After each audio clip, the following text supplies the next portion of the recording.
Hello guys, welcome back to another video. तो guys, इस video में हम लोग फाइनेंशियल सर्विसेज से रिलेटेड एक कंपनी के बारे में डिस्कस करने वाले। ये जो कंपनी है काफ़ी ज़्यादा अंडर वैल्यूड है, मतलब बुक वैल्यू से काफ़ी सस्ते में आप लोगों को मिल रहा है। टोटली डेब्ट फ्री कंपनी है, कंपनी के पास जीरो की डेब्ट है। एंड अगर रिटर्न के बारे में बात करें 400% प्लस की रिटर्न देके जा रही है ये कंपनी। तो चलिए देख लेते हैं कौन सी कंपनी के बारे में मैं यहाँ पे बात कर रहा हूँ। उसके बाद हम लोग देखते हैं कि कंपनी एक्चुअली फंडामेंटली कैसे है, लॉन्ग टर्म में प्रॉफिटेबल रहेगी या आप लोगों का जो पैसा है वो डुबा देगी। उसके बाद हम लोग डिस्कस करेंगे शॉर्ट टर्म में कैसे जो है आप अपना प्रॉफिट को मैक्सिमाइज कर सकते हो एंड स्विंग ट्रेडिंग लेवल्स के बारे में। तो चलिए देख लेते हैं कौन सी कंपनी है एंड कंपनी फंडामेंटली कितनी ज़्यादा स्ट्रॉन्ग या वीक है। तो गाइज़ यहाँ पे आप लोग कंपनी का नेम देख सकते हो, सिद्ध वेंचर्स लिमिटेड। कंपनी जो है फाइनेंशियल सर्विसेज से जुड़ी हुई है। बाकी एक insurance and pension funding activities ये लोग नहीं कराती है। मार्केट कैप के बारे में बात करें 4.88 करोड़ की मार्केट कैप निकल के आ रही है। स्टॉक का ROC और ROE सेम है 14.7% की। बुक वैल्यू से काफ़ी सस्ते में आप लोगों को मिल रहा है। अगर एक साल के बारे में बात करें 413.68% की रिटर्न देके जा रही है। डिविडेंड नहीं देती है कंपनी। फेस वैल्यू 10 रुपये का। स्टॉक का जो पी है वो 1.93 के। प्रोज एंड कॉन्स के बारे में बात करें, प्रोज में है कंपनी इज ऑलमोस्ट डेब्ट free and stock is trading at 0.27 times it's book value. Almost नहीं, टोटली डेब्ट फ्री है। जब मैं बैलेंस शीट टैली करूंगा तब मैं आप लोगों को शो कर दूंगा। बाकी अगर 5 साल की सेल्स ग्रोथ के बारे में बात करें वो नेगेटिव में है, -1.47%। प्रोमोटर होल्डिंग काफ़ी कम है कंपनी में। एंड अगर 3 साल के बारे में बात करें तो 3 साल की जो ROE है, रिटर्न ऑन इक्विटी है, वो 3.57%, जो कि काफ़ी कम निकल के आ रही है। लेकिन इसको आप पॉजिटिवली भी ले सकते हो। एटलीस्ट 3 साल में लॉस तो नहीं कर रही है आप लोगों की, वैसे भी आप लोग ले सकते हो। बाकी अगर ओवरऑल देखा जाए तो काफ़ी कम निकल के आ रही है। And company has high debtor days of 1123.08 days. बाकी बैलेंस शीट के बारे क्वार्टरली रिजल्ट के बारे में बात करें तो यहाँ पे आप लोग देख सकते हो ज़्यादातर जो है कंपनी की जो सेल्स फिगर है वो ज़ीरो है। लेकिन अगर बात करें तो मार्च के क्वार्टर में यहाँ पे आप लोग देख सकते हो कंपनी ने 2.51 करोड़ की जो है वो लॉस ऑपरेटिंग प्रॉफिट में, मतलब यहाँ पे क्या ही बोलूँ गाइज, आप लोग समझ सकते हो। यहाँ पे एक्सपेंसेस जो है वो नेगेटिव में है। एक्सपेंसेस कभी नेगेटिव में देखो गाइज, यहाँ पे एक्सपेंसेस कंपनी की नेगेटिव में, इसके चलते जो है 2.64 करोड़ की प्रॉफिट दिखाई है कंपनी ने। एक्सपेंसेस में क्या ही बोलूँ, एक्सपेंस में प्रॉफिट आप लोग बोल सकते हो। बाकी ऑपरेटिंग प्रॉफिट में 2.51 करोड़ की प्रॉफिट शो किया था। उसके चलते कंपनी ने जो है 2.64 करोड़ की प्रॉफिट शो किया था मार्च की क्वार्टर में। अभी बात करते हैं ईयर ऑन ईयर बेसिस पे। तो यहाँ पे आप लोग साफ देख सकते हो मार्च के क्वार्टर में इतना ज़्यादा प्रॉफिट दिखाने के चक्कर में, इतना दिखाने के चक्कर में क्या बोल रहा हूँ, मार्च के क्वार्टर में इतना ज़्यादा प्रॉफिट दिखाई थी कंपनी ने। इसके चलते जो है टोटल इंटायर 2021 की फाइनेंशियल ईयर में कंपनी ने जो है 2.52 करोड़ की प्रॉफिट शो किया था। और करंट TTM में जो है 2.53 करोड़ की प्रॉफिट शो किया है कंपनी ने। बाकी बात करें बैलेंस शीट की तो यहाँ पे आप लोग देख सकते हो कंपनी के पास जीरो की डेब्ट है। जीरो डेब्ट है कंपनी, ऑलमोस्ट नहीं, टोटली डेब्ट फ्री कंपनी है। कैश फ्लोज के बारे में बात करें 13 लाख की पॉजिटिव कैश फ्लो मेंटेन है कंपनी के पास। एंड शेयर होल्डिंग पैटर्न में आप लोग देख सकते हो DIS की होल्डिंग है। DIS में किसकी होल्डिंग है 0.19%, यहाँ पे मेंशन नहीं है। पब्लिक में बात करते हैं तो गाइज यहाँ पे आप लोग देख सकते हो बड़े बड़े रिटेलर्स की होल्डिंग है। अगर ये सब कैलकुलेट करते हैं तो हम आप जैसे छोटे मोटे रिटेलर्स की जो होल्डिंग है वो 86.16% निकल के आ रही है कंपनी में।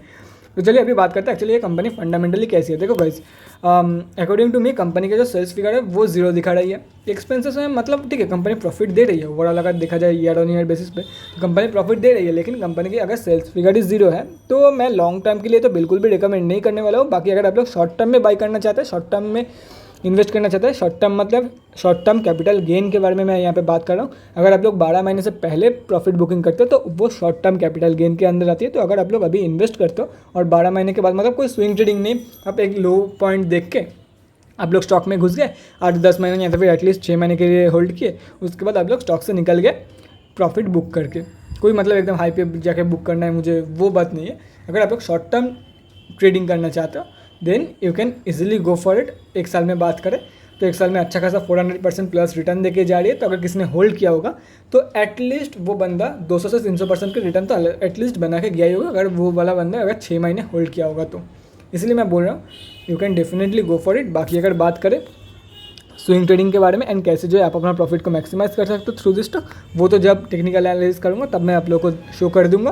बाकी लॉन्ग टर्म में मैं आप लोगों को बिल्कुल भी रिकमेंड नहीं करने वाला हूँ। बाकी अगर आप लोगों को भरोसा है कंपनी के ऊपर कि कंपनी जो है मुझे लॉन्ग टर्म में अच्छा खासा रिटर्न देके जा सकती है, then you can definitely go for it, otherwise I will not recommend you.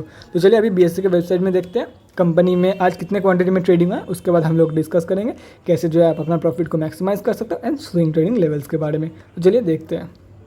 यहाँ पे हम लोग BSE के वेबसाइट में आ चुके हैं गाइज। अगर आज के बारे में बात करें 1,21,412 क्वांटिटी ट्रेड हुआ है, जिसमें से 93.47 माल जो है डिलीवरी ट्रेड्स लिया गया था। तो कंपेयर टू इंट्राडे आज जो है ज़्यादातर डिलीवरी ट्रेड्स लिया गया था स्टॉक में। तो चलिए अभी देखते हैं क्या स्विंग ट्रेडिंग लेवल्स निकल के आ रही है एंड कैसे जो है आप अपना प्रॉफिट को मैक्सिमाइज कर सकते हो। तो चलिए देखते हैं। तो गाइज यहाँ पे आप लोग देख सकते हो BSE की डेली चार्ट खुली हुई है। देखो गाइज अभी फ्रेश एंट्री के बारे में मतलब सोचना भी मत, जो लोग अभी इंटर कर रहे हैं ना वो लोग गंदा फंसने वाले हैं अगर वो लोग फिक्स टाइम पे एग्जिट करके नहीं निकलता है। तो गाइस देखो मैं आप लोग को एक चीज़ दिखाना चाहता हूँ, कंपनी की जो इंडेक्स है स्ट्रेंथ इंडेक्स RSI जो जिसको बोलते हैं रिलेटिव स्ट्रेंथ इंडेक्स, वो मैं आप लोग को दिखाना चाहता हूँ। गाइस देखो अगर RSI के बारे में बात करें तो ये जो कंपनी की RSI जो है वो 92.74 ऑलमोस्ट 92.58 पे ट्रेड कर रही है। यहाँ पे आप लोग देख सकते हो साफ साफ कंपनी की जो RSI है वो 92.58 मतलब सीवियरली ओवरवर्ड जोन में कंपनी चली गई है। और अगर कुछ दिनों के बारे में बात करें तो यहाँ पे आप लोग देख सकते हो वॉल्यूम जो है वो काफ़ी हाई निकल के आ रही है कंपेयर टू ये जो 20 डे की मूविंग एवरेज है। ये जो येलो लाइन आप लोगों को दिख रहा है ये 20 डे की मूविंग एवरेज है, मतलब ये एवरेज वॉल्यूम की लाइन है, ये आप लोग बोल सकते हो 20 दिनों की मूविंग एवरेज है। उसके बाद अगर बात करें एक साल में, तो एक साल में लगभग ये जो है 100% प्लस, एक साल में नहीं सॉरी एक महीने में अगर बात करें, एक महीना में बात करें, एक अक्टूबर के महीने में ये कंपनी जो है लगभग 100% प्लस रिटर्न देके जा रही है। तो गाइस जो लोग अभी एंटर कर रहे हैं वो लोग गंदा इसीलिए फंसने वाला है क्योंकि कंपनी जो है ऑलरेडी ओवरली सीवियर मतलब सीवियरली ओवरवर्ड जोन में चली गई है। ठीक है, उसके साथ साथ अगर बात करें कंपनी जो है, देखो गाइस यहाँ पे ट्रेडिंग इसीलिए हो रही है या तो फिर इतना ज़्यादा वॉल्यूम इसीलिए शो कर रही है क्योंकि कोई लोग यहाँ पे प्रॉफिट बुकिंग करके निकल रहा है मार्केट से। ठीक है, ये बात दिमाग में रखना, यहाँ पे इसीलिए ट्रेडिंग हो रही है क्योंकि बहुत सारे लोग जो है वो प्रॉफिट बुकिंग करके मार्केट से निकल रहे हैं। जो लोग समझदार हैं वो लोग तो यहाँ से क्विट करके निकल रहे हैं, लेकिन जो लोग गलती कर रहे हैं या तो फिर जो लोग बिगिनर्स है, रिटेलर्स है, छोटे मोटे रिटेलर्स जो लोग गलती कर रहे हैं वो उन लोगों की गलती यही है कि जब सब लोग क्विट कर रहे हैं एकदम ट्रेंड को चेज करते करते वो लोग एकदम एक्सट्रीम पॉइंट पे एंटर कर रहे हैं without noticing the RSI already overbought zone में चली गई है। तो यहाँ पे बाइंग की कोई इंडिकेशन ही नहीं है, लेकिन वो फिर भी ग्रीड की वजह से हो सकता है ये कंपनी जो है और 10 रुपये की टारगेट हिट कर दे, उसके वजह से वो लोग बाई कर रहे हैं। लेकिन guys I will not recommend, हो सकता है 10 रुपये की टारगेट भी शो कर दे, लेकिन आई will not recommend you two by now.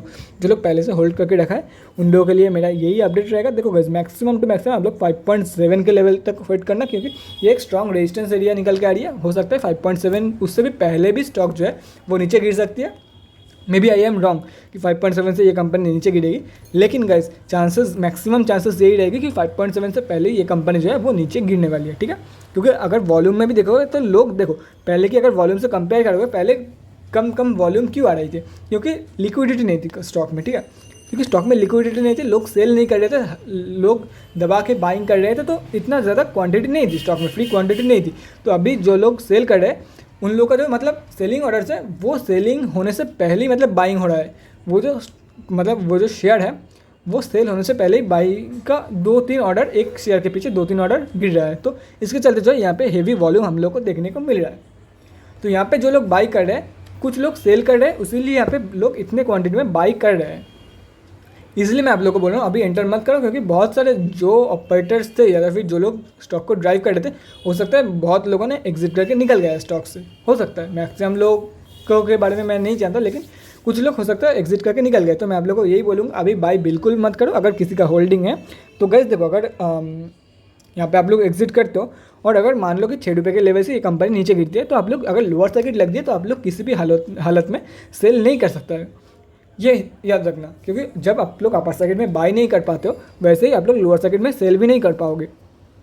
इसलिए मैं बोल रहा हूँ हो सकता है जब ये लोअर सर्किट का सिलसिला रुक जाए तब 3 रुपये के लेवल दिखाते आप लोग का जो एंट्री रहेगा वो शायद 3 या 4 रुपये के बीच में, या तो फिर 2.5 रुपये की या तो फिर 2 रुपये के लेवल में रहेगा। ठीक है, 2 रुपये के लेवल पे बाई करके 3 रुपये के लेवल पे सेल करने से तो अच्छा है कि 5 रुपीज़ के लेवल पे मैं निकल जाऊँ। इसलिए मैं आप लोगों को रिकमेंड कर रहा हूँ कल निकल जाना स्टॉक से, या तो फिर 2 दिन वेट कर लेना, मैक्सिमम 5.5 तक वेट करना। क्योंकि क्यों 5.7 तक वेट करना है, अगर लोअर सर्किट लगती है तो मतलब गंदा वाला कटेगा आप लोगों का। हो सकता है लॉस ना हो, लेकिन प्रॉफिट भी बहुत कम ही मिलेगी आप लोगों को, ठीक है। इसलिए मैं आप लोग को बोल रहा हूँ। अभी बात करते हैं जो लोग शॉर्ट टर्म में एंटर करना चाहता है। देखो गई अभी स्टॉक बहुत ही ज़्यादा भग चुके हैं, यही इसकी 52 वीक हाई है ऑलमोस्ट क्या यही इसकी 52 वीक हाई है। तो मैं आप लोग को अभी बिल्कुल भी रिकमेंड नहीं करता हूँ एंटर करने के लिए। सॉरी गाइस, ये 52 वीक हाई नहीं है इसकी, शायद एक बार चेक कर लेते हैं, चेक करने में क्या जाता है 52 वीक हाई कंपनी की क्या है। हाँ गाइस 4.88 की 52 वीक हाई है। अगर बात करें तो ये कंपनी अभी 5.12, तो मतलब ये इसकी 52 वीक हाई निकल के आ रही है। सॉरी 4.88 तो वहाँ पे शो किया था, वहाँ पे गलत शो कर रहा होगा, अपडेटेड नहीं है वो चार्ट। तो गाइस देखो, इसलिए मैं बोल रहा हूँ 52 वीक हाई के आसपास ट्रेड कर रही है, तो कोई सेंस नहीं बनता कि आप लोग यहाँ पे बाई कर लो, ठीक है। मैं आप लोगों को इसीलिए बोल रहा हूँ स्टॉक को कूल डाउन हो जाने दो। हो सकता है आप लोगों को 3 रुपये के लेवल पे मिल जाए, हो सकता है 2 रुपये के लेवल पे भी मिल जाए। कब ये स्टॉक नीचे आके रुकती है, टोटली कूल डाउन हो जाने दो, नॉर्मल ट्रेडिंग स्टार्ट हो जाने दो, स्टॉक में सर्किट का मतलब टोटल सिलसिला खत्म हो जाने दो, तो आप लोग इंटर करके चल सकते हो सकता है वो 3 रुपये के लेवल पे ही शो कर दी, या तो फिर 2 रुपये के लेवल, या तो फिर 1 रुपये के भी लेवल शो कर दे। क्या पता कब मतलब कहाँ पे आके रुकेगी, जब ये कंपनी लोअर सर्किट शो करेगी, ठीक है। तब आप लोग इंटर करना for short term trade. Short term में तो ये कोई पंगा नहीं है ना, जितना आप लोग नीचे की लेवल पे बाई कर सकोगे उतना ही आप लोगों का जो प्रॉफिट है वो मैक्सिमाइज होगा। इसलिए मैं आप लोगों को बोला जितना हो सके नीचे के लेवल पे अपनी एंट्री रखने की कोशिश करना। तो guys that's it for this video. Short term में कैसे रहने वाली है, स्विंग ट्रेडिंग लेवल्स, आगे क्या करना है, कहाँ पे मतलब सेल करना है, कहाँ पे बाई करना है। बाई तो क्या ही करोगे, शॉर्ट टर्म में बाई करने के लिए बोला, स्विंग ट्रेडिंग के लिए अभी बिल्कुल ही बाइंग की रिकमेंडेशन नहीं है। अगर आप लोगों का मतलब रिस्क लेना चाहते हो तो then you can do it, otherwise मैं स्विंग में अभी बाई करने का रिकमेंडेशन नहीं कर रहा हूँ, मतलब अभी रिकमेंड नहीं कर रहा हूँ बाई करने का, बाकी आप लोगों के ऊपर है। तो guys that's it for this video. अगले वीडियो में मिलते हैं guys, thanks for watching. And अगर आप लोगों के मन में कोई भी डाउट या क्वेरी रहती है किसी भी स्टॉक या स्टॉक मार्केट से, कोई मतलब किसी भी स्टॉक मार्केट से, अगर कोई भी स्टॉक मार्केट से रिलेटेड अगर कोई भी डाउट रहती है आप लोगों के मन में, तो कमेंट सेक्शन में कमेंट करके मुझसे पूछ सकते हो, या तो फिर मेरे इंस्टाग्राम का लिंक आप लोगों को डिस्क्रिप्शन बॉक्स में मिल जाएगा, जाके वहाँ पर भी मुझे DM कर सकते हो for an 1-on-1 conversation. Thanks again for watching guys, bye guys and stay safe.